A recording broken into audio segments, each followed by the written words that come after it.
the flaps on the side of the tent, they were open. They weren't tied down to any poles or anything. And they started going crazy, and people who were part of the circus just yelled, "Run." A performance under the big top in New Hampshire goes seriously wrong as a circus tent collapses, killing 2 people and injuring dozens more. We will soon hear from officials. Thank you for joining us and welcome to CBSN. I'm David Begnaud. And I'm Meg Oliver. A severe storm with 60-mile-per-hour winds hit the Lancaster Fairgrounds in New Hampshire last night. A show was about to begin, and we've learned that the National Weather Service issued a warning about 20 minutes before the storm hit. A man and a small child were killed. Vladimir Duthiers is on the scene as investigators try to figure out whether the accident could have been prevented. People who were part of the circus just yelled, "Run."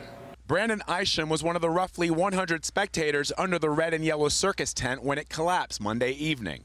In the same motion, I just see stakes and stuff coming up out of the ground. Next thing you know, the tent's coming up and over. His 4-year-old son Bentley was hit in the head with a pole. He took it to upper side of his left eye. All I saw was blood when I looked down. According to the New Hampshire State Fire Marshal, the collapse killed a young girl and an adult male. Isham says he knows the victims and says the girl is the man's granddaughter. As many as 17 others were hospitalized.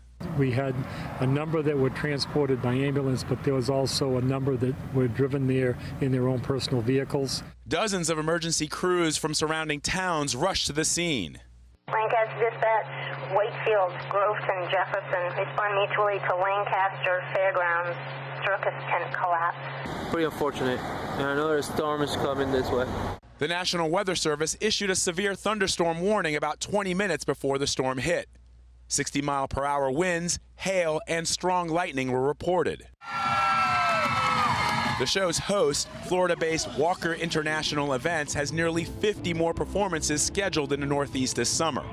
The collapse comes a day after 1 man died and more than a dozen were injured when a severe storm uprooted a tent at a suburban Chicago festival.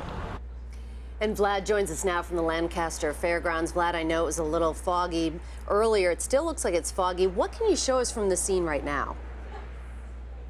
Well, Meg, the fog is starting to lift. It was very foggy earlier this morning. You could see behind me there is a red and yellow tent, but further beyond that, you probably won't be able to see it as well as I can. There is a larger tent that is flattened on the ground, and that's where we believe all those folks were trapped when that thunderstorm hit. It was into the first performance of 2 performances last night when this happened. We know that several dozen people were trapped inside. There were announcements of a severe thunderstorm rolling through the area.